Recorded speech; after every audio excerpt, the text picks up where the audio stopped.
pris par Jenkins pour le Pays de Galles. Après 10 minutes de jeu, c'est l'arrière irlandais Clark qui, du pied gauche, passe un drop 3 minutes plus tard. Après 13 minutes de jeu, donc, les deux équipes sont à égalité, 3 partout. Le problème des Gallois face aux Irlandais, c'est qu'ils n'ont jamais réussi à contrarier la défense irlandaise, avec des attaques classiques trop lentes et un nouvel ailier Walker annoncé comme très rapide et jamais bien utilisé.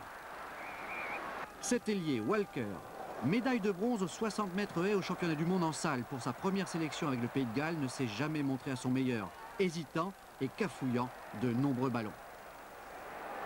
Les Irlandais, quant à eux, supérieurs à la conquête en touche, ont su trouver la faille dans la défense galloise, comme ici Elwood qui perce, trouve en soutien McBride, Danaher.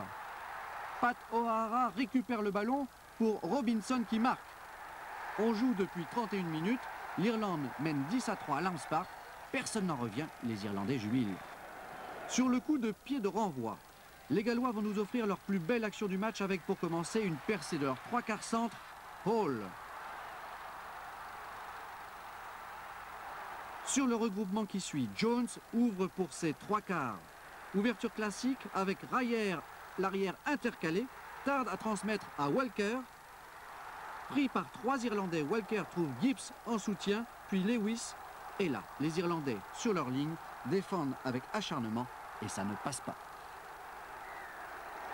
En deuxième mi-temps, menés 13-6 chez eux à Lambs Park, les Gallois vont continuer à pratiquer un jeu stérile, à l'image de Hall, ici, qui se plante sur la défense irlandaise.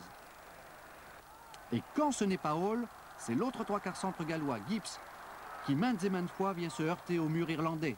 Action stérile, souvent sanctionnée comme ici par une récupération du ballon par les Irlandais, qui en profitent pour développer une attaque classique sur un pas et gagner du terrain. Heureusement pour le public et le spectacle, sur une des rares balles gagnées en touche par les Gallois sur lancé adverse, Jones va lancer la seule attaque galloise du match qui va aboutir à l'essai.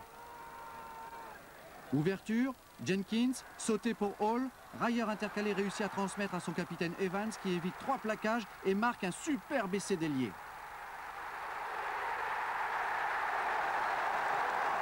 Un essai que l'on revoit volontiers au ralenti, tant il est beau, surtout dans la détermination d'Evans. Mais cet essai n'empêche pas les Irlandais de remporter le match 19-14 face à des Gallois très décevants. Dans 15 jours au Parc des Princes, les Français ne devraient logiquement pas avoir trop de soucis à se faire.